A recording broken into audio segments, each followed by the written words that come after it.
रिश्ता दिल का चौथी कस्त। हुरिया ने हमद को फीडर पिलाकर तैयार कर दिया था और अब वो खुद तैयार होकर बैठी थी और आने वाले मेहमानों के बारे में सोच रही थी। नहीं, ये सब नहीं होना चाहिए। मुझे यहाँ से जाना है। मैं इन लोगों के मेहमानों से मिसेस आहल बनकर नहीं मिल सकती। अगर ऐसे हुआ तो मेरा इधर से जाना मुश्किल हो जाएगा। इससे पहले कि देर हो मुझे यहाँ से चले जाना चाहिए। लेकिन कैसे जाऊं? हुरिया अपने फैसले पर अमल दरामद करने के बारे में सोच ही रही थी कि दस्तक देकर सामे अंदर आया। भाभी, अगर आप तैयार हो गई हैं तो नीचे आ जाएं, गेस्ट भी आ गए हैं। सेम ने दोस्ताना लहजे में कहा। एक वही तो था जिसने हुरिया को ना सिर्फ भाभी समझा बल्कि उसे दिल और जान से कबूल भी किया। सेम, क्या मेरा मेहमानों से मिलना जरूरी है? मेरा मतलब है, ऐसा नहीं हो सकता कि मुझे मेहमानों से मिलना ना पड़े। मुझे ये सब बहुत अजीब लग रहा है। माई डियर भाभी, I can understand your feelings, but ये सब आपके भले के लिए है। जिन हालात में आपकी शादी हुई वो सब के लिए काबिल कबूल नहीं थी। बाबा भैया से इसी वजह से नाराज भी थे। लेकिन अब आप हमारे साथ रहेंगी तो आपको सबसे मुतारफ तो करवाना होगा ना। सबको बताना होगा कि आप न सिर्फ भैया की पसंद हैं बल्कि हमारी भी पसंद हैं और हमारे भैया का फैसला हमें दिल व जान से कबूल है। वो सब तो ठीक है, लेकिन फिर भी ये सब बहुत जल्दी है। पता नहीं लोग क्या सोचेंगे मेरे बारे में।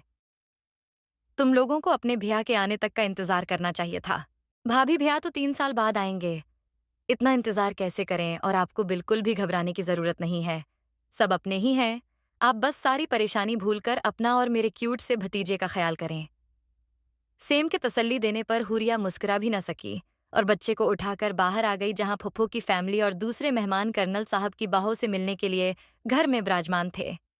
रिश्तेदारों के साथ कुछ आसपास के घरों से भी कुछ मेहमान औरतें आई हुई थीं।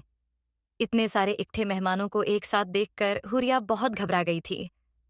ये सब उसके लिए बिल्कुल नया और अजीब था। ऐसे में सेम ने उसका साथ दिया।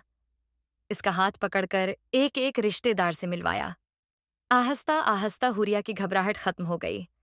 वो सबसे मिल रही थी, बातें कर रही थी। खासकर आहल की कजिन्स बहुत बेताब थीं हुरिया से आहल और उसकी लव स्टोरी सुनने के लिए। और हुरिया को समझ नहीं आ रही थी कि वो उन्हें कैसे वो कहानी बताए जिसका कोई वजूद ही नहीं। हाँ, वो लव स्टोरी की बजाय अजीब स्टोरी सुना सकती थी, लेकिन इस पे किसी ने यकीन ही नहीं करना था। प्लीज भाभी, अब बताइए भी ना कि आप और आहिल भाई कैसे मिले। किसने पहले पर्पस किया? आहिल की एक कजन ने बड़े इश्तियाक से पूछा। तभी साथ वाले घर से मिसेस मलीक, जो कब से उनकी बातें सुन रही थीं, अपनी आदत के मुताबिक बोल उठीं। शाबाश, बड़ी अच्छी बातें पूछे जा रही हैं। शर्म तो है ही नहीं। आजकल की बच्चियों में, अरे मैं कहती हूँ, कौन सा अच्छा कारनामा क्या है? उन्होंने जो तुम लोग भी सबक लेने के लिए क्लास लगाए बैठे हो। भूल गए हो कि कैसे कर्नल अंकल नाराज हो गए थे अपने बेटे से। पूरा साल शक्ल तक नहीं देखी। बच्चा भी हो गया तब जाकर उसे माफ किया।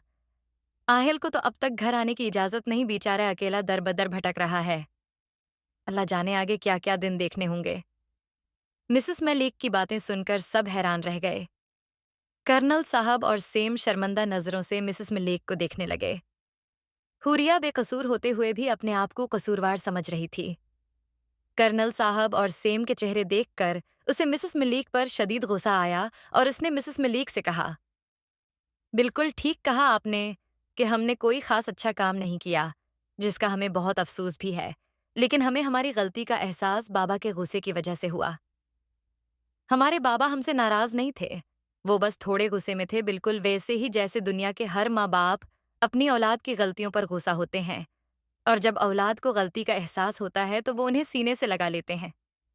ठीक हमारे बाबा ने भी ऐसे ही किया है। उन्हें पूरा हक है कि वो मुस्तकबल में भी हमारी गलतियों पर हमसे ना सिर्फ नाराज हो सकते हैं बल्कि हमें सजा भी दे सकते हैं। और रही बात आहिल की, तो वो बाबा की नाराजगी की वजह से घर से दूर नहीं है, बल्कि वो इसलिए दौर है ताकि हम यहाँ अपने घरों में रह सकें। वो अपने बच्चे से दूर वहाँ मलक के दुश्मनों से लड़ने में मसरूफ है, सिर्फ इसलिए ताकि हम यहाँ अपने बच्चों के पास रह सकें। यकीन माने, अहल उधर अकेले नहीं है बाबा की, और हम सबकी दुआएं उसके साथ हैं। इंशाअल्लाह वो बहुत जल्द कामयाब होकर आएंगे अपने घर, अपनी फैमिली के पास, अपने बाबा के पास। हुरिया की बातें सुनकर मिसेस मलिक अपना सा मुंह लेकर रह गईं और वो सब चेहरे जिन पर थोड़ी देर पहले परेशानी दौड़ रही थी, अब उन पर फख्र और इत्मीनान झलक रहा था। कर्नल साहब हुरिया के पास आए और इसके सिर पर हाथ रखकर कहने लगे, शाबाश बेटा, आज आपने मेरा मान रखकर मेरा सिर फख्र से बुलंद कर दिया है। मुझे फख्र है मेरे बेटे की एला पसंद पर। कर्नल साहब ने नहायत खुशी से कहते हुए घर की चाबियों को हुरिया के हाथ में देते हुए कहा, बेटा, ये लो घर की चाबियां और संभालो अपने घर को। आज से उस घर का निजाम आपके हाथों में है। आज से आप इस घर के स्याह व सफेद की मालिक हैं और मुझे यकीन है कि आप इस घर की बागडोर बहुत अच्छे से संभालेंगी। बस कोशिश करना कि मेरे इस फैसले को गलत साबित न करना और हमारे वारिस की आला तरबियत करना। कर्नल साहब के कहने पर हुरिया ने भीगती आंखों से मुस्कुराकर इस बात में सर हिलाया और कहा, शुक्रिया बाबा मुझे इतनी इज्जत और मान देने के लिए। और वक्त ने साबित कर दिया कि कर्नल साहब का फैसला गलत नहीं था। हुरिया ने इस घर को संभालने और हमद की परवरिश करने में अपनी जान लगा दी। इस घर को अपना समझ लिया और इस बनमा के बच्चे को सीने से लगा लिया। बगैर किसी रिश्ते के इसके इस घर और घर वालों से बहुत मजबूत रिश्ते बन गए। 3 साल बाद सेम सेम उठो। हुरिया जोर जोर से दरवाजा खटखटाने के साथ साथ ऊंचा ऊंचा बोल भी रही थी। वो मॉर्निंग वॉक के लिए सेम को उठाने आई थी। कर्नल साहब की रोज सुबह वॉक की आदत थी जिसमें सेम भी उनका साथ देता था। सेम जल्दी उठो बाबा तुम्हारा इंतजार कर। दरवाजा खुलने से हुरिया की बात दरमियान में ही रह गई। क्या भाभी आप भी रोज सुबह सुबह नींद खराब कर देती हैं? सेम ने बीजारी से कहा। सेम तुम कभी नहीं सुधरोगे। 5 मिनट है तुम्हारे पास, जल्दी से तैयार होकर आ जाओ वरना बाबा की डांट से तुम्हें कोई नहीं बचा सकता। मैं तो बिल्कुल भी नहीं बचाऊंगी। भाभी मैं आपका इकलौता देवर प्लस भाई हूँ और आप मेरे लिए इतना नहीं कर सकते। प्लीज आज सोने दें। बिल्कुल भी नहीं मेरे प्यारे देवर प्लस भाई। मैं तुम्हारी कोई मदद नहीं कर सकती। हाँ, तुम्हारी नींद भगाने के लिए ठंडा पानी जरूर तुम्हारे ऊपर डाल सकती हूँ। भाभी आप इस दुनिया की सबसे जालिम बहन हैं। देवर जी आप इस दुनिया के सबसे अच्छे भाई हैं। लिहाजा अपनी ड्रामेबाजी बंद करें और तैयार होकर 3 मिनट में नीचे आएं। तब तक मैं बाबा को बातों में लगाती हूँ। थैंक्स भाभी, यू आर द बेस्ट भाभी। सेम कहते हुए तैयार होने चला गया और हुरिया मुस्कुराते हुए बाहर की तरफ बढ़ गई।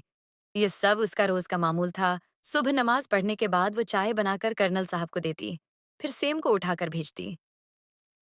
इसके बाद घंटा किचन में गुजार कर सबका मनपसंद नाश्ता तैयार करना और फिर अपने लाडले हमद को तैयार करके स्कूल के लिए भेजना, जो कि सबसे मुश्किल काम था। लंच और डिनर भी वो खुद बनाती थी। इसी तरह घर के मुख्तलिफ कामों में इसका सारा दिन गुजार जाता। इसे भूल ही तो गया था कि वो कौन थी और कैसे इधर आ गई थी। याद था तो बस इतना कि उस घर में उसका बाप, भाई और बेटा रहते हैं और उसे उनका ख्याल रखना है। पहले पहल जब आहिल की तस्वीर पर नजर पड़ती तो उसे एहसास होता कि वो हुरिया उस्मान है, लेकिन अब तो शायद वो खुद भी भूल चुकी थी कि वो कौन है। याद था तो बस इतना कि वो मिसेस आहल है, अहमद की ममा, सेम की भाभी और कर्नल साहब की बेटी। अपनी इस छोटी सी दुनिया में रहते हुए वो इस दुनिया की बुनियाद में जर आहिल रिजा को तो भूल ही चुकी थी। वो आहल जिसे झूठे और धोखेबाज लोगों से सख्त नफरत थी, और हुरिया तो इसकी जिंदगी का सबसे बड़ा धोखा थी जिसकी उसे खबर ही नहीं थी। लेकिन क्या सारी जिंदगी उसने बेखबर ही रहना था?